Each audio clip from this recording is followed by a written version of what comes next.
So, hello students, welcome to N Square Maths Mantra. So, basically, I'm going to start a new course of complex integration, and it's the lecture 1 of complex integration, in which I'm providing you proper notes, question practice, so that you can score good in GATE and CSIR NET exams. Basically, myself, Ayush Gupta, I'm gold medalist from NIT Jaipur in MSc Mathematics. So, in today's lecture, we are going to see curve in complex plane and parametric interval of the curve, and then we will see the complex line integration, contour integrals, and if curve gamma is piecewise smooth curve, then how we can find the line integral along the gamma curve, and then we will see the questions of line integrals. Okay, so right on the first heading, curve in complex integral. Curve in a complex plane. Curve in complex plane. So इसमें लिखिए, let a closed interval AB, which is a subset of R, and X, which is function of T, Y, which is also function of T, are continuous functions, defined on a closed interval AB. मैंने यहाँ पे एक close interval a b लिया और x y दो functions define किए जो कि हमारे पास इस क्लोज इंटरवल ए बी पर डिफाइन होते हैं. Then z of t is equals to xt plus iota y of t, where t belongs to the closed interval AB, is defined as a curve in complex plane. For example, जैसे कि मान लीजिए अगर हम यहाँ पे कोई example लेते हैं, सपोज मैंने यहाँ पे एक क्लोज इंटरवल लिया 0,1 which is subset of R, and मैंने x लिया, it is suppose t, and y हमने ले लिया t स्क्वायर, जो कि दोनों हमारे पास फंक्शन ऑफ t हैं और they are continuous. Then in this case जो हमारे पास z ऑफ t होगा वो हो जाएगा हमारे पास t plus iota times t square, which is x of t plus iota y of t, where t belongs to 0, 1. Then this z of t basically called as curve in a complex plane. And then हम यहाँ पे देखते हैं कि अगर मैं यहाँ पे बात करूँ basically about parametric integral, parametric intervals of curve z of t. मान लीजिए कि जो हमने कर्व ऊपर पढ़ा उसके पैरामेट्रिक इंटरवल क्या होते हैं. Then simply if z of t is equals to xt plus iota yt be a curve in complex plane, then and where you can say where t कहाँ से आ रहा है, t belongs to the closed interval AB, then this closed interval basically, then the closed interval AB is called the parametric interval. It is called the parametric interval of the curve z of t. For example, जैसे कि अगर हम ऊपर वाले example बात करें, then यहाँ पे जो हमने क्लोज इंटरवल लिया था 0,1, इसी को हम लोग बोल सकते हैं this is nothing but the parametric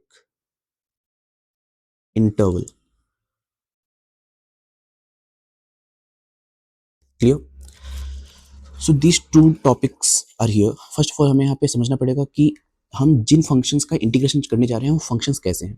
तो फंक्शंस बेसिकली हमें कर्व गिवन होंगे जो कि कॉम्प्लेक्स प्लेन में होंगे और वो कर्व कैसे दिखते हैं, वो दिखते हैं z of t is equals to x t plus iota y t के फॉर्म्स में, और जो हमारे पास इंटरवल जिस पर वो कर्व डिफाइन होगा उसे हम लोग बोलते हैं parametric interval. Okay, so right on the next heading, इसमें लिखिए complex line integration, complex line integration,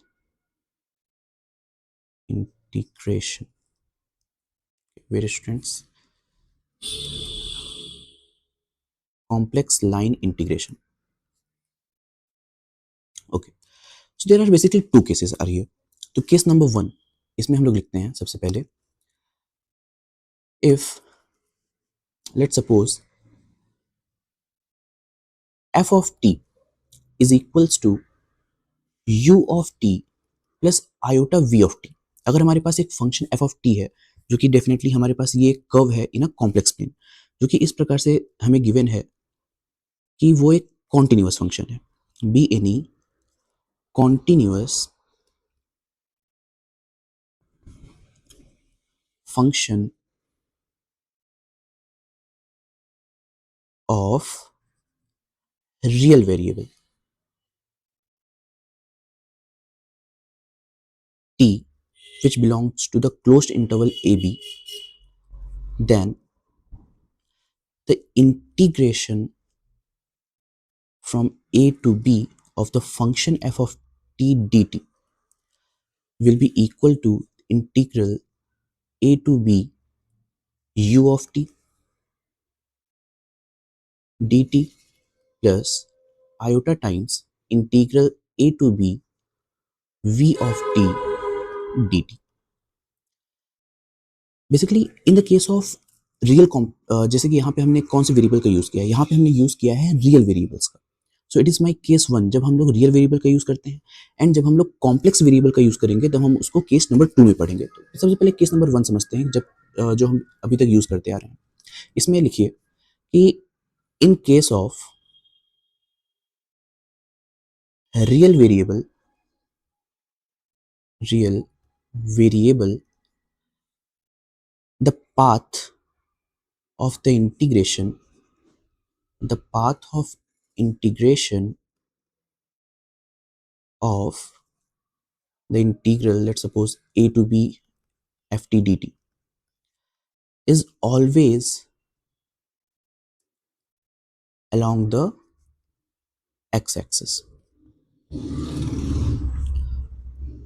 from x is equals to a to x is equals to b।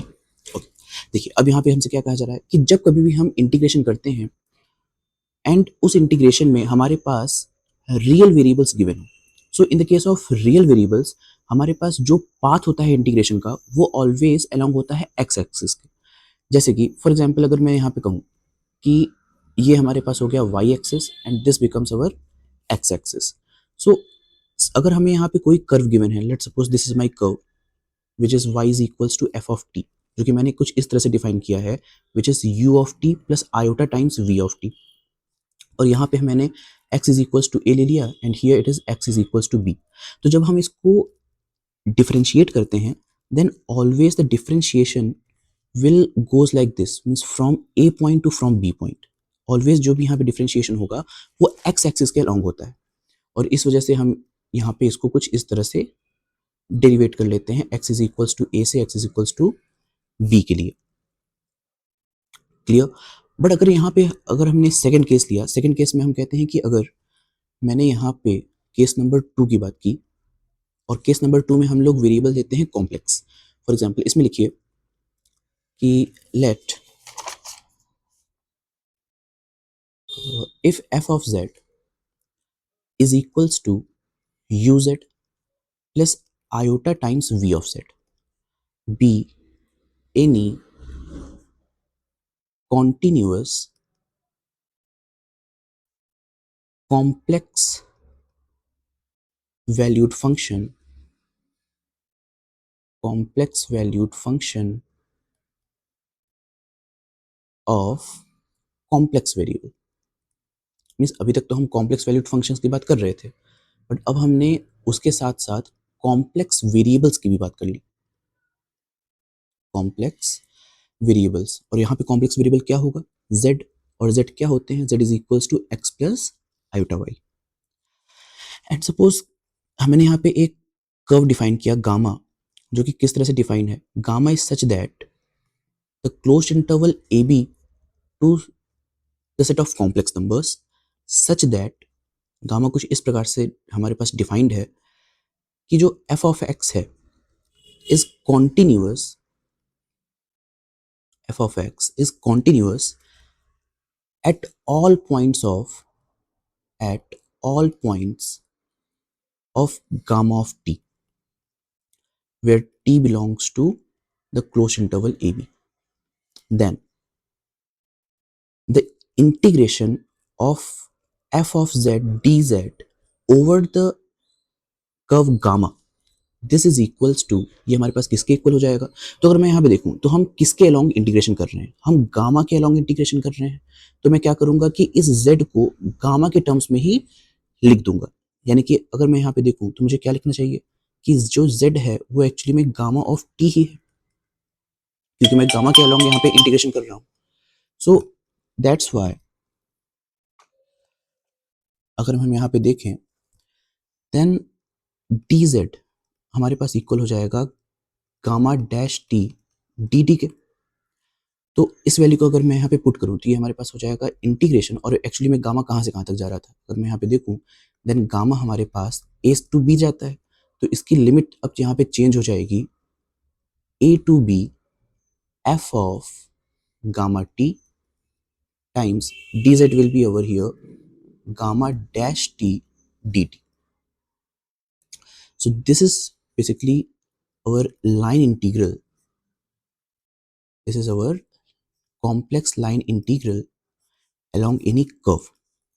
तो जब कभी भी हम यहाँ पे बात करते हैं रियल वेरिएबल्स की, तो रियल वेरिएबल्स में हम लोग के पास जो पाथ ऑफ इंटीग्रेशन होता है वो हमेशा अलोंग द एक्स एक्सिस होता है। बट यहाँ पे अगर हम बात करते हैं अपने कॉम्प्लेक्स वेरिएबल्स की, तो कॉम्प्लेक्स वेरिएबल्स में जो पाथ ऑफ इंटीग्रेशन होता है वो हमारे पास कोई कर्व भी हो सकता है। For example it is our x axis, it is y axis, तो मैं क्या करूंगा किसी कर्व के अलोंग अपने फंक्शन को डिफरेंशिएट करूंगा, यहाँ पे मीन्स इंटीग्रेट करूंगा। ओके, सो यहाँ पे एक नोट पॉइंट लिख लीजिए that in case of complex variable, in case of complex variable z is equals to x plus iota y, the path of integration, the path of integration will be along any curve gamma from z is equals to a to z is equals to b। यानी कि यहाँ पे हम जब कभी भी बात करते हैं किसी फंक्शन के integration, for example it is x axis, it is y axis, तो लेट सपोज ये हमारे पास है z is equals to a point और ये हमारे पास है z is equals to b point. तो अगर मैं यहाँ पे a टू b जाता हूँ लेट सपोज इस पाथ से, इसको मैंने कह दिया कि it is my path number 1, तो मैं z is equals to a से b, तो इस पाथ से भी जा सकता हूँ, दिस इज माई पाथ 2। अगर मैं चाहूँ तो z is equals to a to b, इस पाथ से भी जा सकता हूँ, इट इज माई पाथ 3। तो जो हमारे फंक्शन का इंटीग्रेशन होता है वो हमारे पाथ पर डिपेंड करता है। फॉर एग्जाम्पल अगर मैं यहाँ पे कहूँ कि integration of F Z D Z को अगर मैं पाथ 1 के अलोंग निकालूंगा तो इसकी जो वैल्यू आएगी वो डिफरेंट होगी हमारे integration of F Z D Z along path 2, and this is different value from the integration F Z D Z along path 3। यानी कि अगर मैं यहाँ पे पाथ को चेंज करूँ, अगर मैं अपने पाथ को चेंज करूं तो इंटीग्रल की वैल्यू भी चेंज हो जाती है। यानी कि यहां से मैं एक नोट और लिख सकता हूं कि let's suppose it is my note number 1, इसमें हम लिख सकते हैं कि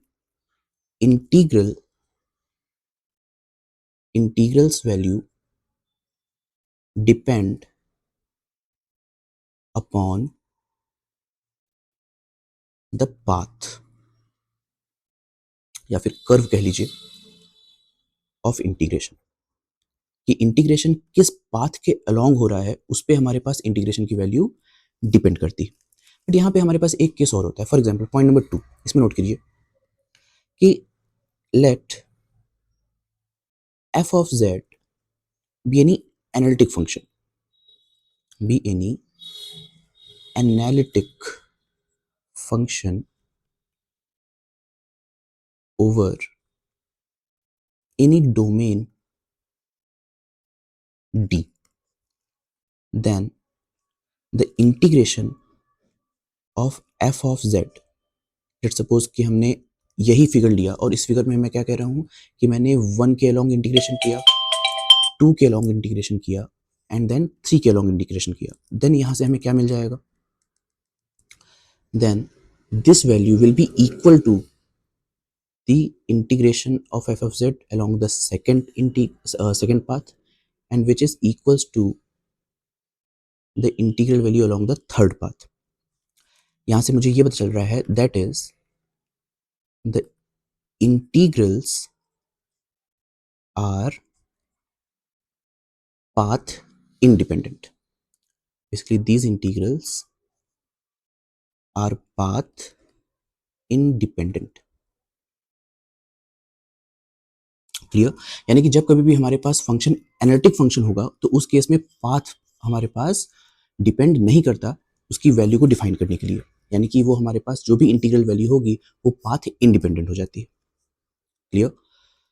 इसका एग्जांपल देखिए। फॉर एग्जांपल जैसे कि अगर मैं बात करता हूँ कि हमने एक्स एक्सिस वाई एक्सिस में कोई दो पॉइंट्स लिए, एक हमने ओरिजिन ले लिया, एक पॉइंट ए ले लिया, let's suppose it is 1,1 and definitely it is 0,0। तो अगर मैं यहाँ पे ए से 0 से ए तक जाऊँ तो ये जो पाथ होगा ये होगा y is equals to x का पाथ।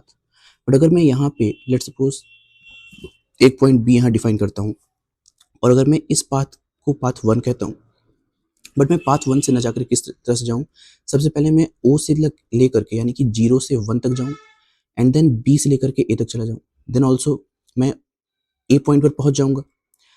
तो इस केस में जो इंटीग्रेशन होगा along the first path of the function वो इक्वल होगा integration of O B plus integration of B A के। यानी कि यहाँ पे क्योंकि हमारे पास फंक्शन एनालिटिक है तो पाथ का कोई भी यहाँ पे रोल नहीं है, हम लोग इसको कह सकते हैं they our path independent. Okay, so now right on the next heading contour integral. Integral इसमें लिखिए कि if the curve is closed, basically जो हम कर्व यूज कर रहे हैं अगर वो क्लोज्ड कर्व है, if the curve is closed curve then the integral is called contour integral. Then the integrals are called as contour integrals, and it is denoted by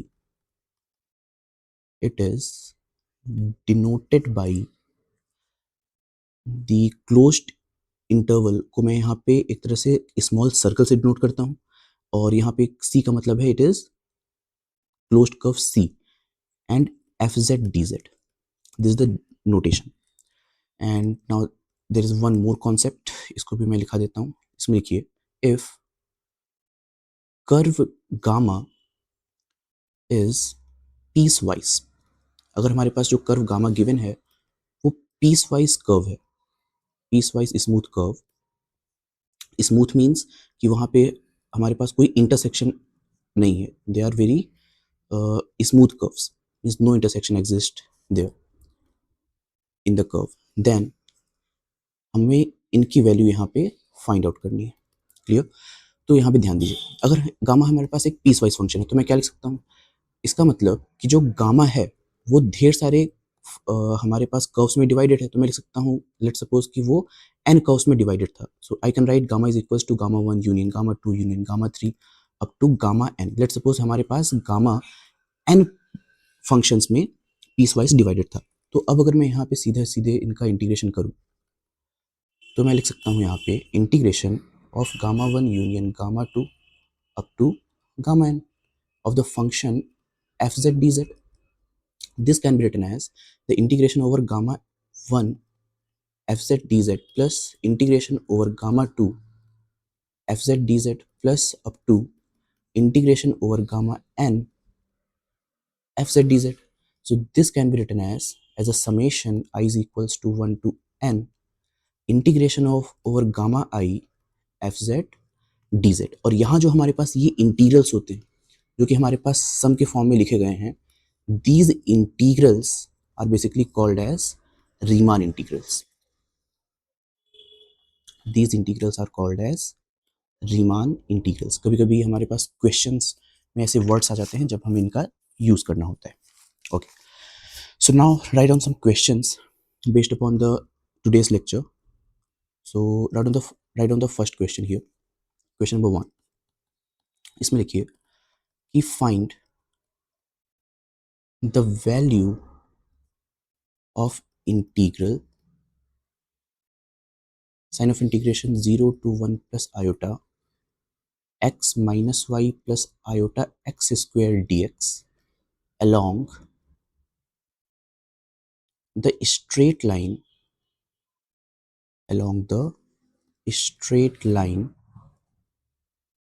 from z is equals to 0 to z is equals to 1 plus iota.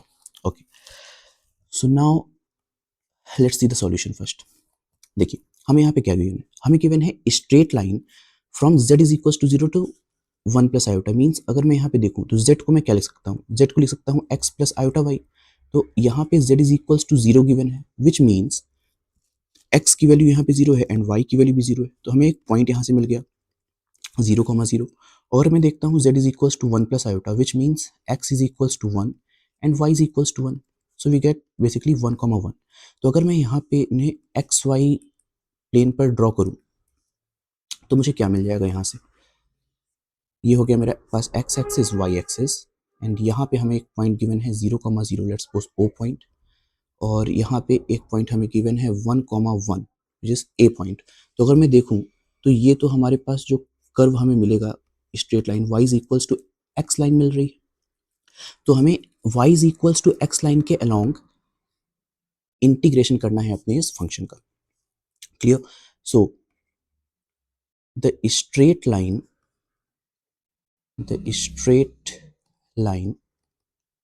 is y is equals to x. तो y is equals to x को अगर हम अपने function z में रखें तो z को मैं क्या लिख सकता हूँ यहाँ पे x प्लस आयोटा x, क्योंकि y की वैल्यू x है. x को मैंने कॉमन किया तो ये हो गया 1 प्लस आयोटा z की वैल्यू. तो dz क्या हो जाएगा, dz becomes 1 plus iota constant into dx. और अब अगर मैं यहाँ पे देखूँ तो हमारे जो इंटीग्रल था वो हमारे पास हो जाएगा sign of integration 0 to 1 plus iota x minus Y plus iota X square D X is equals to. Okay, तो ये हमारे पास क्या हो जाएगा, देखिए sign of integration basically it is not D X, it is D Z. Sorry students, it is D Z here क्योंकि हम कॉम्प्लेक्स इंटीग्रेशन यहाँ पे कर रहे हैं. Okay, so this becomes D Z. सो अब अगर मैं यहाँ देखूँ तो z इज इक्वल्स टू 0 से z is equals to 1 plus iota ये जा रहा था. अब अगर मैं इसे x के फॉर्म में चेंज करना चाहूँ तो x कहाँ से कहाँ तक जाएगा, x इज इक्वल्स टू 0 से x इज इक्वल्स टू 1 तक जा रहा है. तो यहाँ पे हो जाएगा x is equals to 0 to 1 and function में हमारे पास x माइनस y की वैल्यू x के बराबर थी तो x plus iota X square and D Z की वैल्यू हमने पाया था 1 plus iota times D x.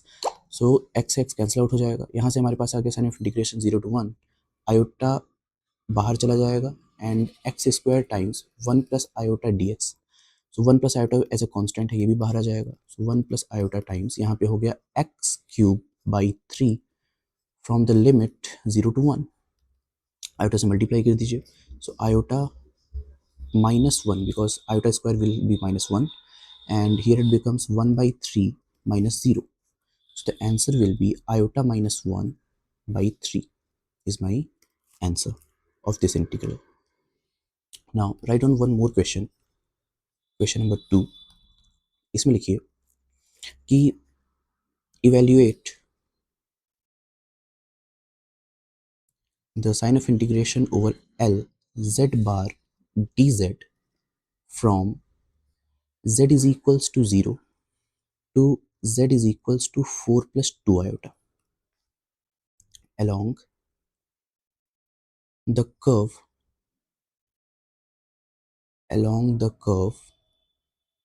L defined as z is equals to t square plus iota t. Okay, तो हमें ये क्वेश्चन अभी यहाँ पे सॉल्व करना है. So pause the video, try to solve this question by yourself, then see the solution. Okay, so now I will solve the question. See, हमें यहाँ पे क्या गिवन है कि z is equals to t square plus iota t. तो मुझे यहाँ पे फंक्शन में क्या चाहिए, z बार. सो z का कॉन्जुगेट अगर मैं यहाँ पे निकालूंगा तो ये हो जाएगा हमारे पास z square minus iota T, and z की वैल्यू हमें मालूम है तो मैं dz भी निकाल सकता हूँ. dz हमारे पास क्या हो जाएगा, it is 2t plus iota times dt. इन सब वैल्यूज को उठा करके अगर मैं यहाँ पे रखता हूँ अपने इक्वेशन में, अच्छा लिमिट्स में हमें गिवन है तो z इज इक्वल्स टू 0. तो जब मैं यहाँ पे देखूँ तो इसको हम क्या लिख सकते हैं, अगर z की वैल्यू 0 है यानी कि t square plus iota T की वैल्यू हमारे पास 0 है. सो विच मीन्स कि टी की वैल्यू 0 है, क्योंकि जब यहाँ पे भी 0 होगा एंड यहाँ भी 0 होगा तभी हमें ये वैल्यू 0 मिल सकती है. एंड देन हमारे पास एक वैल्यू है z is equals to 4 plus 2 iota, जो कि t square plus iota t के बराबर होगा.